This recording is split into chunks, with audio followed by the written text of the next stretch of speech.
Começa agora um programa que traz tudo sobre o livro mais lido em todos os tempos. Apresentamos O Som do Livro.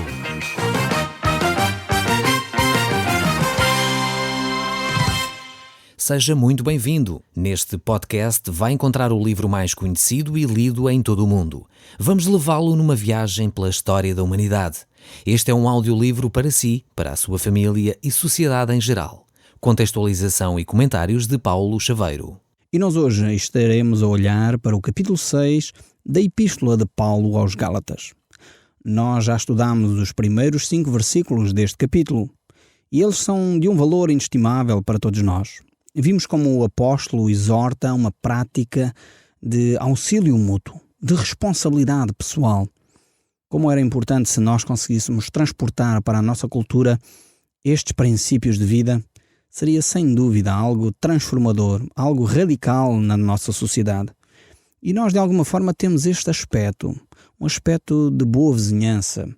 Vamos a qualquer aldeia do nosso país e as pessoas gostam de acolher aqueles que lá chegam. Infelizmente estes aspectos estão-se a perder cada vez mais nas grandes cidades.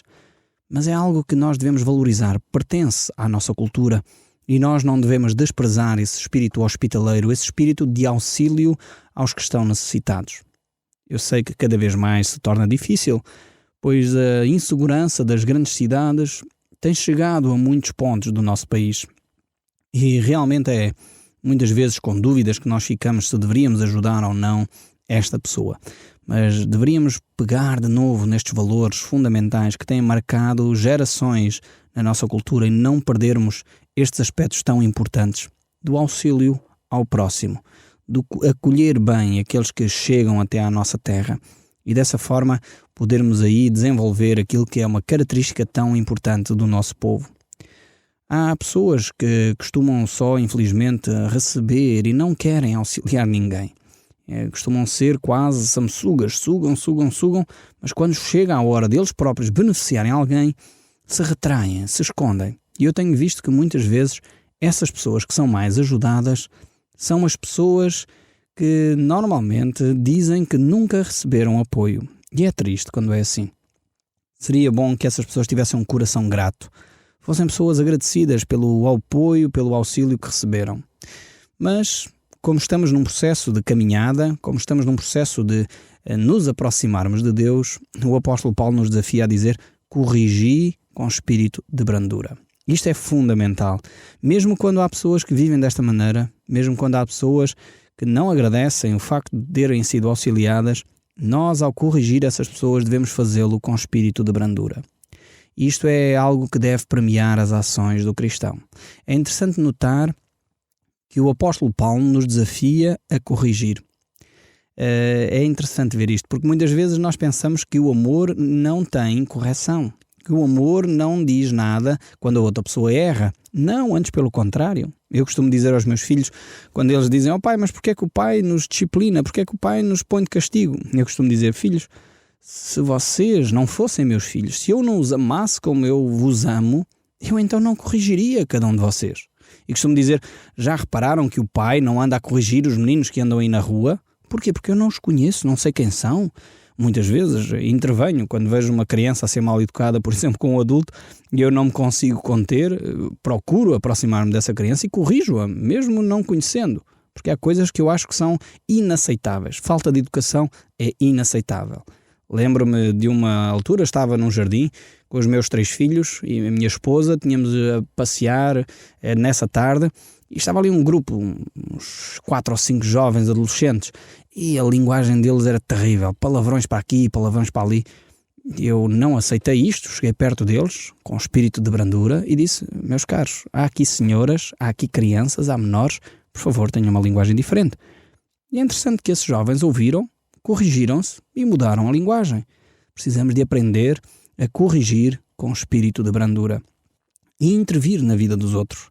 Porque se nós tivéssemos este sentido de civismo, este sentido de preocupação com o outro, ao ponto de nos incomodarmos e irmos ter com essa pessoa para corrigi-la, friso, com espírito de brandura, certamente a nossa sociedade seria bem diferente.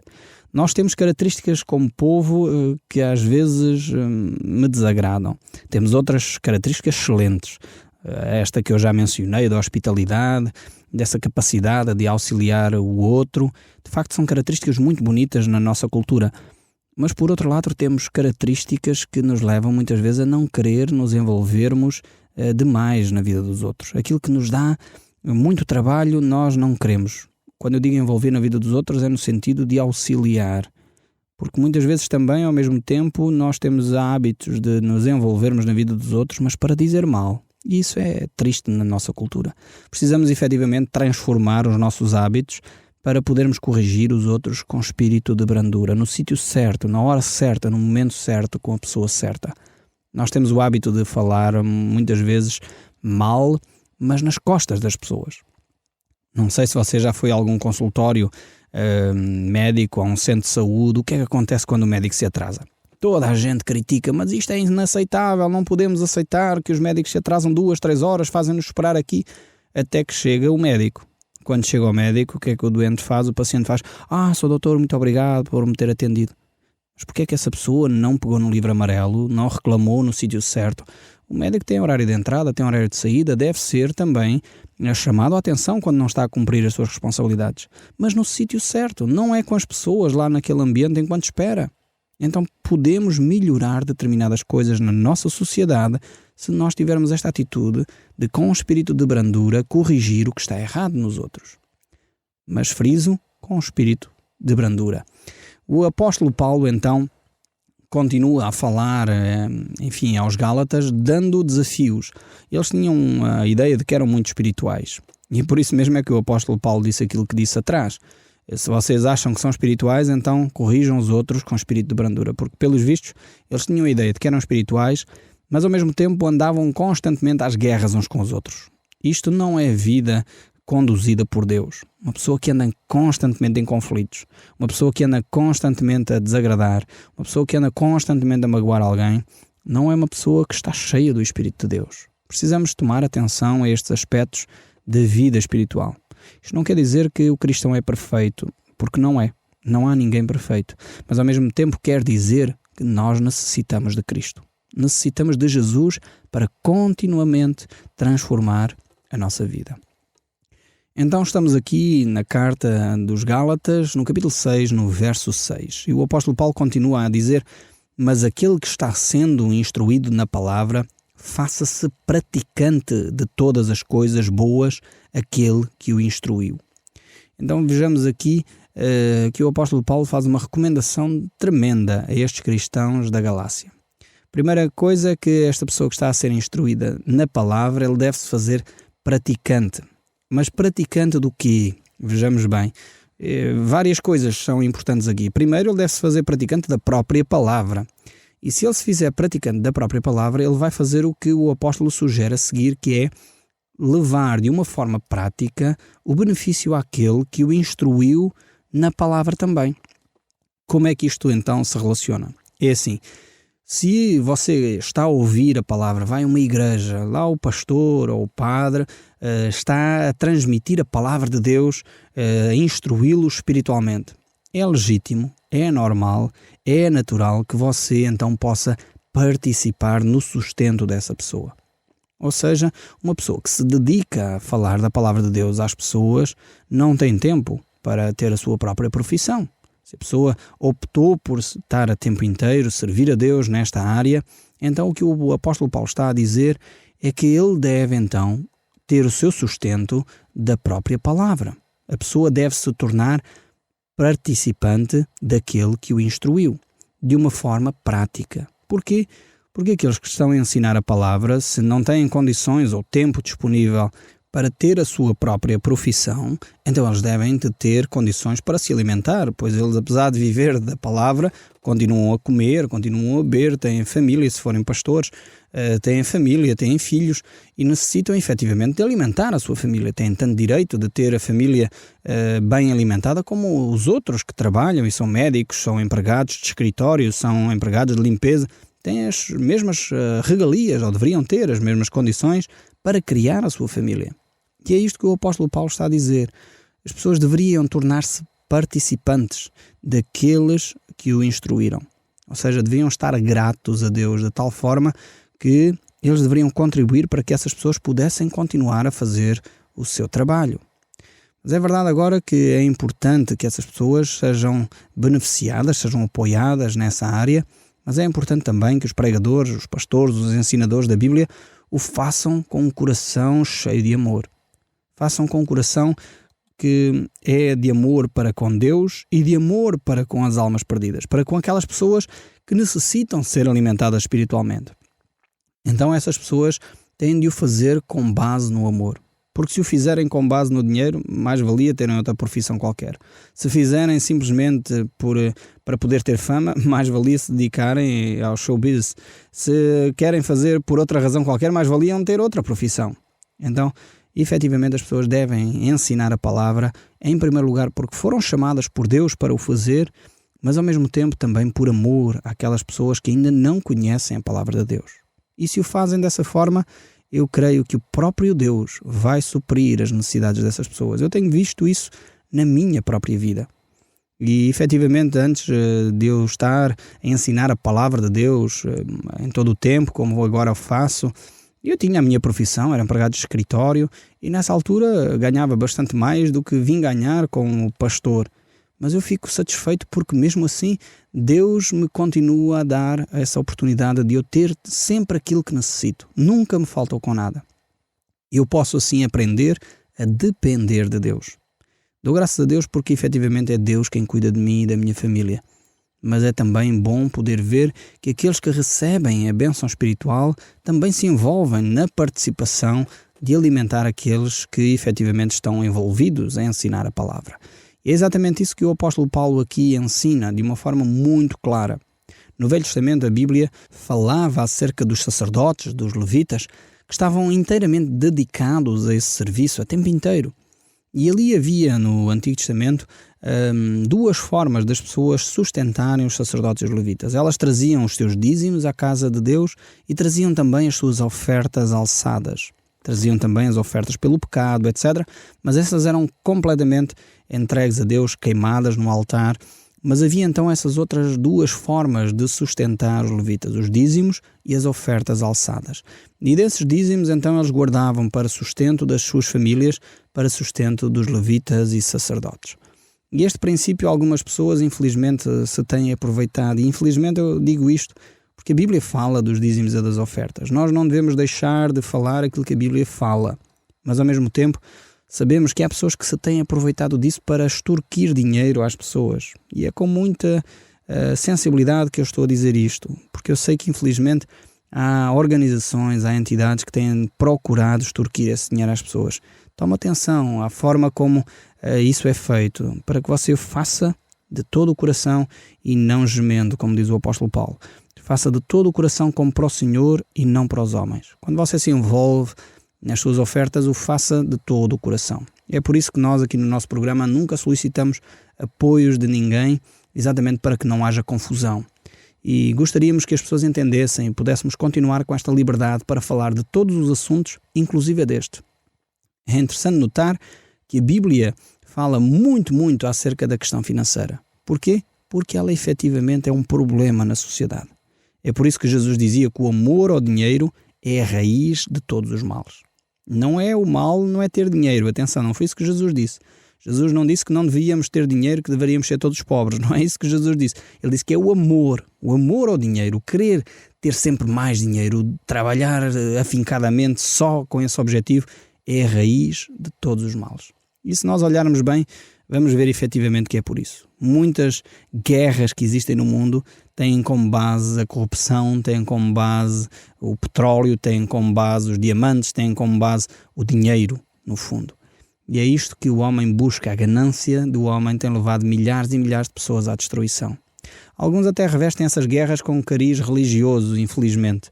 Se lembrarmos das cruzadas que o nosso próprio povo fez no passado, estava revestido com um cariz religioso. Parecia muito interessante aos olhos da religião, mas na realidade aquilo não era mais do que a busca pelo ouro, a busca pela riqueza, que o nosso Estado empreendeu grandes empreitadas de descobertas marítimas. Tenhamos atenção como é que nós lidamos com as finanças. Tenhamos atenção como é que nós lidamos com estas questões. Não nos deixemos enganar por alguém que tenta extorquir dinheiro usando até a Bíblia, mas ao mesmo tempo façamos aquilo que Deus nos pede. E se nós estamos a receber bênçãos espirituais, é legítimo que nós participemos nas bênçãos materiais daqueles que nos dão um ensinamento. Então, continuando aqui, vemos que o apóstolo Paulo reforça muito bem essa ideia no verso 6, mas ele prossegue então no verso 7 a dizer: não vos enganeis, de Deus não se zomba, pois aquilo que o homem semear, isso também ceifará. E agora o apóstolo Paulo vai trazer aqui uma lei incontornável, uma lei da natureza, uma lei que está presente nas áreas mais simples da natureza, como efetivamente a agricultura. Se você olha para a agricultura, você, se semeia batatas, não vai esperar certamente colher milho. Se você semear milho, não vai esperar obter couves ou alfaces. Então isto é uma verdade incontornável da natureza. Então aquilo que o homem semeia é aquilo que o homem colhe. E o apóstolo Paulo está a dizer que isto é o mesmo na vida espiritual. Se você à sua volta semeia contendas, iras, dissensões, facções, discórdias, você vai colher o quê? Amor, carinho, compreensão? Óbvio que não. Vai colher iras, dissensões, discórdias, tensões. Se você semeia à sua volta adultério e infidelidade, você vai colher o quê? Fidelidade, amor? De forma alguma. Então é necessário nós compreendermos o que é que estamos a semear na nossa vida. Se você está a semear amor à sua volta, provavelmente você vai colher o quê? Óbvio, amor. Se você semeia compreensão à sua volta, o que é que você vai colher? Compreensão. Agora, é importante nós entendermos esta lei incontornável de Deus. Deus mostra claramente que dele não se zomba. Com Deus não se brinca. Como eu já disse aqui, muitas vezes nós temos um conceito errado acerca de Deus. Pensamos que Deus é assim, tipo Zeus. Temos um conceito mais mitológico de Deus do que um conceito bíblico. Deus não é Zeus, não é um Deus que está lá irado nos céus sempre à procura de uma oportunidade para fulminar uns quantos cristãos. Não, não é assim. Deus é amor. Mas ao mesmo tempo, Deus não é o Pai Natal. E muitas vezes nós pensamos que Deus é o Pai Natal. Pensamos que, ok, vamos ser bonzinhos para que no final Deus então nos dê um presentezinho no sapatinho. Deus também não é assim. Deus é amor, mas Deus é um Deus que nos ama tanto ao ponto que Ele quer ver o nosso caráter transformado, o nosso ser mudado. Por isso Ele disciplina. Eu sou pai e comecei a compreender mais acerca de Deus à medida que os meus filhos vão crescendo. Porquê? Porque eu, como pai, amo tanto os meus filhos que eu não quero ver eles no futuro homens e mulheres desorientados, desorganizados, que vivem frustrados. Então eu, como pai, vou procurar discipliná-los, orientá-los, dar-lhes condições para eles crescerem de uma forma saudável. Então, muitas vezes, eu não vou dar só presentes. Muitas vezes vou disciplinar também, vou corrigir. E o que o apóstolo Paulo está a dizer é: de Deus não se zomba, de Deus não se brinca. Tenhamos atenção. Quem é Deus? Aquilo que o homem semear, isso ele também vai colher. E nós temos muitos exemplos na Bíblia. Temos o exemplo, por exemplo, de Jacó, que começou por semear engano, contenda com seu irmão, com seu pai. E o que é que aconteceu quando ele quis casar? Foi enganado pelo seu sogro. Ele semeou engano, colheu engano. Se nós vivemos desta maneira, nós vamos colher o engano que nós semeamos. E nós poderíamos dar muitos outros exemplos das Escrituras para percebermos este conceito, esta ideia que o apóstolo Paulo nos deixa aqui. Mas espero que tenha ficado claro: se você semear amor, vai colher amor. Se você semear compreensão, vai colher compreensão. Se você semeia coisas espirituais, vai colher bens espirituais também. Então tenhamos isto em mente. E o apóstolo Paulo prossegue no verso 8 a dizer: porque o que semeia para a sua própria carne, da carne colherá corrupção. Vejamos bem, ele aqui enfatiza tremendamente esta ideia. Quem semeia na carne, ele refere-se àquilo que já tinha falado no capítulo 5, verso 16, sobre quais são as obras da carne. O que semeia na carne, então vai colher corrupção. Mas ele não fica por aí. Portanto, ele não para por aí. E ele diz que, efetivamente, aquele que semeia também no Espírito, então ele vai colher para a vida eterna. Aquele que semeia na carne colhe corrupção, mas aquele que semeia para o Espírito, então colhe desse mesmo Espírito vida eterna. Então a opção é sua, mais uma vez. Deus deixa-o decidir. Este Deus que efetivamente nós encontramos nas Escrituras é um Deus tão bondoso para conosco que Ele não nos obriga a fazer nada. E Ele diz, a escolha é tua. Queres escolher fazer algo que é espiritual? Vai escolher vida eterna. Queres escolher viver em amor? Vai escolher amor. Mas queres escolher viver na bebedice, na glutanaria, na ira, na discórdia? Vai escolher ira, discórdia e bebedices. Então tínhamos atenção àquilo que nós fazemos na nossa vida. O próprio apóstolo Paulo continua esta reflexão em Filipenses, no capítulo 3, verso 20, ele diz: pois a nossa prática está nos céus, de onde também aguardamos o Salvador, o Senhor Jesus Cristo, o qual transformará o nosso corpo de humilhação para ser igual ao corpo da sua glória, segundo a eficácia do poder que ele tem de até subordinar a si todas as coisas. Vejamos como esta é a intenção de Deus, de transformar o nosso ser, de mudar aquilo que está em nós para que efetivamente possamos viver em harmonia com Deus. É por isso que Ele nos deixa esta reflexão: não vos enganeis. De Deus não se zomba, pois aquilo que o homem semear, isso também ele ceifará. Porque o que o homem semeia para a sua própria carne, da carne colhe corrupção. Mas o que semeia para o Espírito, do Espírito colherá vida eterna. E ele continua no verso 9 a dizer: e não nos cansemos de fazer o bem, porque a seu tempo ceifaremos, se não desfalecermos. Vejamos esta ideia que ele traz aqui. Não nos cansemos de fazer o bem. Talvez você está a ficar cansado. Sempre praticou o bem e as pessoas interpretam-no mal, dizem mal de si, fazem isto ou fazem aquilo. Não deixemos de praticar o bem. Não nos cansemos de fazer o bem, porque a seu tempo nós colheremos os bons frutos dessa atitude. Eu sei que às vezes é difícil, às vezes desanimamos, mas vale a pena perseverar. Eu próprio já tenho vivido momentos em que eu digo: chega, tanto sacrifício para quê? Não vale a pena, as pessoas vão entender-nos sempre mal. Mas a palavra de Deus nos exorta a dizer, e estes textos vêm à minha mente nessa altura, e diz: não nos cansemos de fazer o bem. Ainda que os outros nos paguem o mal com o bem que nós fizemos, não faz mal. A tempo oportuno, Deus é quem nos dará a recompensa.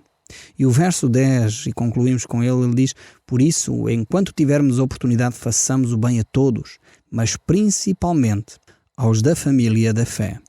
Então temos aqui este conceito que certamente nós iremos voltar a ele no próximo programa. Até lá, fique sempre na nossa companhia e que Deus o acompanhe e guarde. O Som do Livro, uma produção da Rádio Transmundial de Portugal.